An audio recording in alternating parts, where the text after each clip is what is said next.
Salam hörmətli abituriyentlər, hər vaxtınız xeyir olsun. Bizim bugünkü mövzumuz Azərbaycan Respublikasının əhalisidir. Biz bildiyimiz kimi hal-hazırda Azərbaycan Cənubi Qafqazda əhalisinin sayına görə ən böyük dövlət hesab olunur. Təqribən əhalisinin sayı 10 milyondan daha da çoxdur.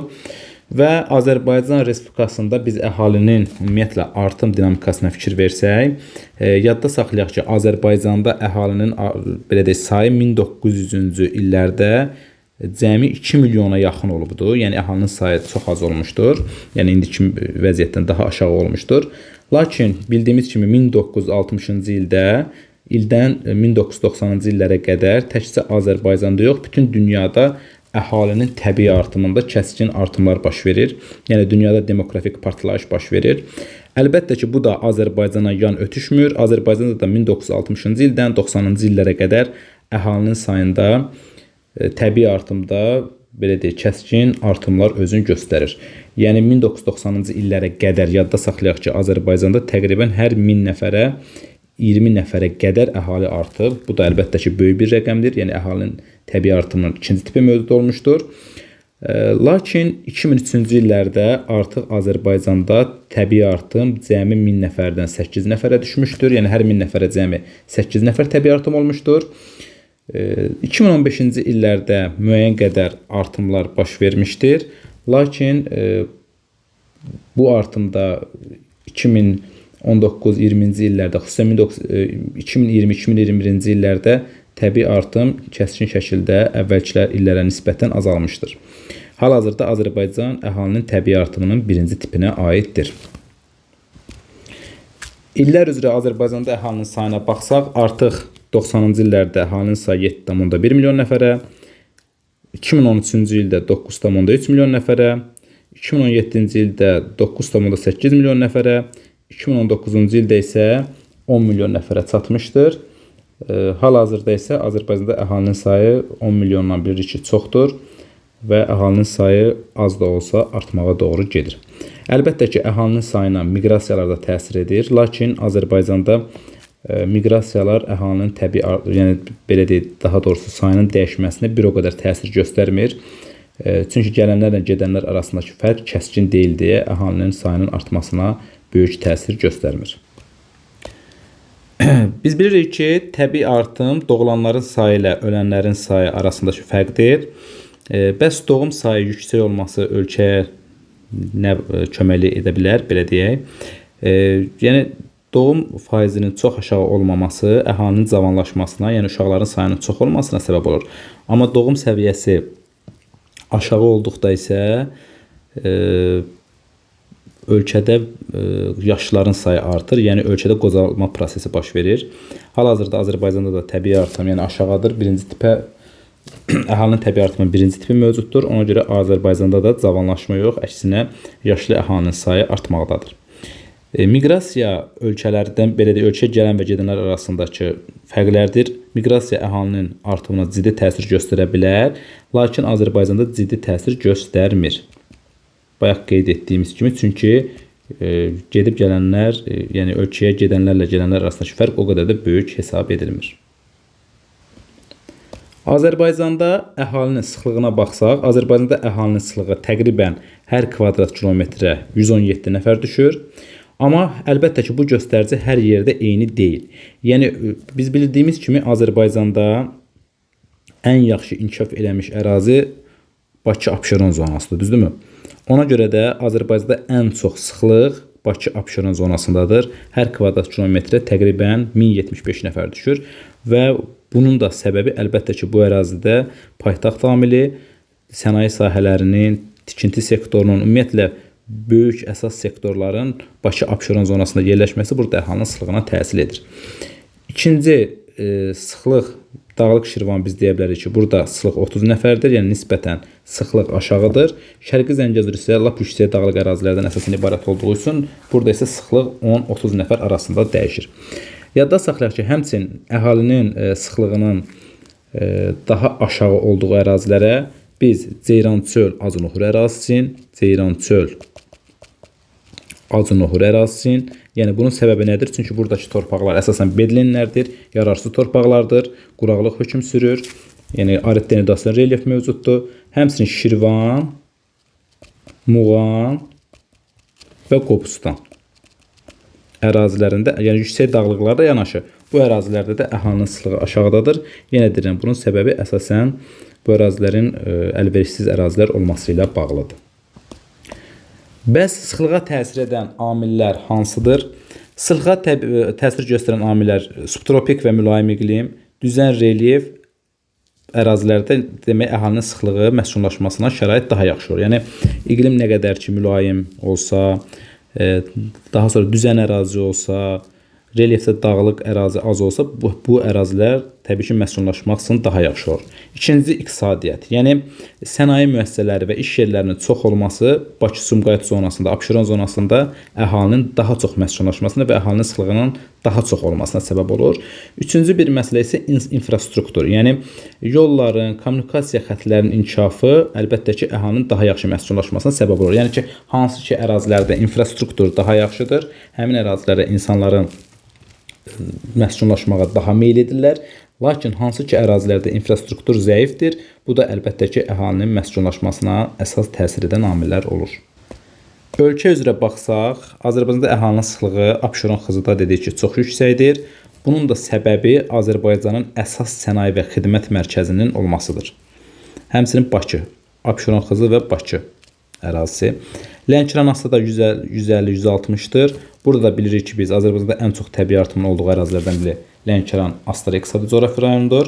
Naxçıvan ərazisində isə əsasən vadilərdə əhali daha sıx məskunlaşmışdır. Şərqi Zəngəzur isə əsasən yüksək dağlıq əraziləri çox olduğu üçün burada isə əhalinin sıxlığı nisbətən aşağı olacaq. Azərbaycanda əhalisinin sayı ən böyük olan şəhərlərə biz nümunə göstərə bilərik. İlk öncə Bakı, Gəncə, Sumqayıt, Mingəçevir, Xırdalan və Şirvan şəhərləri. Yəni bu qeyd etdiyimiz şəhərlərdə nisbətən əhalinin sayı daha çoxdur. Və Bakı bilirik ki, Cənubi Qafqazın ən böyük aglomerasiyası hesab olunur. Bakı əsas nüvə şəhər, Xırdalan və Sumqayıt isə onun peyk şəhərləri hesab olunur. Biz bilirik ki, Bakıda təqribən 2,3 milyondan yuxarı əhali yaşayır. Bu rəsmi qeydiyyatda olanlardır, amma ümumi götürsək daha çox əhali burada yaşayır. Sumqayıtda 346 min, Gəncədə isə 360 min təqribən əhali demək məskunlaşmışdır. Əhalisinin sayı 10 minə qədər olan rayonlara, üzr istəyirəm, daha doğrusu 50 minə qədər, 50 minə qədər olan rayonlarımıza, yəni əhalisinin sayı nisbətən daha aşağı olan rayonlara biz nümunə göstərə bilərik Culfa, nümunə göstərə bilərik Ordubad, nümunə göstərə bilərik Daşkəsən, Qubadlı, Oğuz və s. Bu rayonlarda əhalinin sayı daha aşağıdır, 50 minə qədərdir. 50-100 min aralığında olan əhalisinin sayı olan rayonlara isə biz Ucar, Qəbələ, Qax, İsmayıllı, Saatlı, Goranboy və s. kimi rayonlara nümunə göstərə bilərik. Amma əhalisinin sayı 100 min nəfərdən çox olan rayonlarımızda isə Quba, Abşeron, Xaçmaz, Cəlilabad, Tovuz, Şəki və s. kimi ərazilər, rayonlar nümunə göstərə bilərik ki, bu rayonlarda əhalinin sayı nisbətən daha çoxdur. Azərbaycan əhalisinin cins tərkibinə baxdıqda, Azərbaycanda təqribən 10,2 milyon əhali götürsək, kişilərin sayı faizi təqribən 49,9, qadınların faizi isə 50,1%-dir. Yəni ki, təqribən 5 milyon 136 min 600 min nəfər kişiyə, 5 milyon 239 min 200 min nəfər qadın düşür. Və qadınların sayına görə Azərbaycanda, yəni qadınların sayının daha çox olduğu iqtisadi coğrafi rayonlara biz Lənkəran, Astara iqtisadi coğrafi rayonu, burada qadınların sayı daha çoxdur. Quba Xaçmaz iqtisadi coğrafi rayonu. Həmçinin Dağlıq, Şirvan iqtisadi coğrafi rayonları nümunə göstərə bilərik ki, burada qadınların sayı daha çox olacaqdır. Həmçinin Lənkəran, Astara iqtisadi coğrafi rayonu əhalinin təbii artımına görə də əsas yeri tutur. Yəni burada təbii əhalinin təbii artımı daha çoxdur. Və bir məlumatı da qeyd edim ki, Azərbaycanda seçmə doğum mövcud olduğu üçün əslində doğulanlar arasında oğlan uşaqlarının sayı daha çox olur. Lakin müəyyən bir yaşdan sonra qəzalarda kişilərin daha çox həyatını itirməsi, müharibələrdə daha çox kişilərin həyatını itirməsi, pis vərdişlərə, yəni zərərli vərdişlərə daha çox kişilərin qoşulması və s. bu kimi amillər kişilərin sayının artıq orta yaşlarda azalmasına və qadınların sayının daha üstün olmasına gətirib çıxardır. Amma hal-hazırda Azərbaycanda da oğlan uşaqlarının sayında artım özünü göstərir. Azərbaycanda yaş qrupları üzrə bölgə isə baxsaq, Azərbaycanın təqribən 23,2%-ni 15 yaşına qədər 0-15 yaş aralığı olan insanlar təşkil edir. 70,4%-i təqribən əmək qabiliyyətli, yəni 15-64 yaş aralığı insanlar təşkil edir. 6,4%-ni isə 65 yaşdan belə deyək, çox olan əhali təşkil edir, yəni təqaüdçülər təşkil edir. Və biz bu statistikaya baxsaq, uşaqların sayı dünya ortalama göstəricisindən daha aşağıdır. Əmək qabiliyyəti əhali sayı dünya ortalamasına təqribən yaxındır. Yaşların sayı da dünya ortalamasından daha yüksəkdir. Azərbaycanda orta ömür müddətinə baxsaq, baxın qeyd edək, orta ömür təqribən 72,6 yaşdır. Lakin Azərbaycanda qadınların orta ömür müddəti daha çoxdur. Qadınlarda təqribən 75,4 yaş, kişilərdə isə təqribən 69,9 yaş təşkil edir. Azərbaycanda urbanizasiya səviyyəsinə baxsaq, təqribən 53 artıq yeni vəsaitlər bunu 55% kimi verir. Kənd əhalisi isə təqribən 45%-ə qədərdir. Yəni Azərbaycanda urbanizasiya səviyyəsi, yəni şəhərdə yaşayan əhalinin sayı əsasən kənddə yaşayan əhalinin sayından çoxdur və urbanizasiya səviyyəsi get-gedə artmaqdadır. Azərbaycanda urbanizasiyanın daha çox baş verdiyi ərazilərə Bakı, Abşeron, Sumqayıt, Gəncə ərazisidir. Buna da səbəb demək ölkənin əsas sənayinin və digər sahələrin bu ərazilərdə yerləşdirilməsidir ki, ona görə urbanizasiya bu ərazilərdə daha çoxdur. Biz qeyd etdiyimiz kimi Azərbaycanda yüksək dağlıq ərazilərdə əhalinin belə deyək, sıxlığı azdır. Lakin buna baxmayaraq Laçın, Kəlbəcər, həmçinin Quba kimi ərazilərdə, yəni hətta yüksək dağlıq kəndlərdə belə yaşayış var. Azərbaycanda ən yüksək yaşayış məntəqəsi Kəlbəcərdə, yadda saxlayaq ki, Yuxarı Bağırsaq kəndi, hündürlüyü 2330 metrdir. Həmçinin Quba ərazisində Xınalıqda isə təqribən 2350 metr təşkil edir. Yəni bu qeyd etdiyimiz Kəlbəcərdə Yuxarı Bağırsaq, həmçinin Qubada Xınalıq Azərbaycanda əhalinin məskunlaşdığı ən əsas, ən hündür ərazilərdir. Yəni bu ərazilər hündür olmasına baxmayaraq bu kəndlərdə yaşayış mövcuddur. Düzdür, əhalinin sıxlığı azdır, kənd əhalisinin sayı azdır, amma müəyyən qədər yəni yaşayış mövcuddur. Azərbaycanın milli tərkibinə baxsaq, Azərbaycan milli tərkibi təqribən 92%-ə qədər Azərbaycan türkləri təşkil edir. Lakin Azərbaycan ərazisində yaşayan az saylı xalqlar da mövcuddur. Təbii ki, hamımız Azərbaycanlıyıq. Sadəcə Azərbaycan ərazisində yaşayan, yəni az saylı xalqlar da mövcuddur.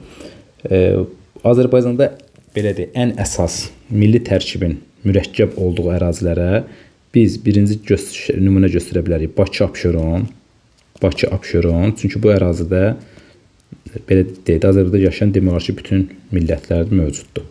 Azərbaycanda yaşayan bütün millətlər Bakı, Abşeronda da var. İkinci biz nümunə göstərə bilərik Şəki-Zaqatala. Üçüncü nümunə göstərə bilərik Quba-Xaçmaz. Yəni bu adın qeyd etdiyimiz iqtisadi rayonlarda əhalinin milli tərkibi daha mürəkkəbdir. Məsələn, biz Şəki-Zaqatala ərazisində avarlar, saxurlar, ləzgilər, inqiloylar, udinlərin yaşadığını deyə bilərik ki, bunlar da Qafqaz dil ailəsinə mənsub olan xalqlardır. Həmçinin Quba-Xaçmaz iqtisadi coğrafi rayonunda ləzgilər, tatlar, qırızlar, xanalıqlar, yahudilər, buduqlar yaşayır. Bununla yanaşı həmçinin biz Lənkəran Astara İqtisadi Coğrafi rayonunda deyə bilərik ki, Lənkəran Astara İqtisadi Coğrafi rayonunda Hind-Avropa dil ailəsinin İran dil qrupuna aid olan talışlar yaşayır. Yəni Azərbaycan türkləri ilə yanaşı talışlar da yaşayır burada.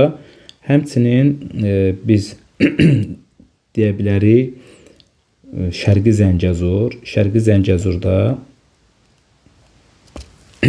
Azərbaycan türkləri ilə yanaşı həmçinin kürdlər də mövcuddur. Yəni kürd xalqı da yaşayır.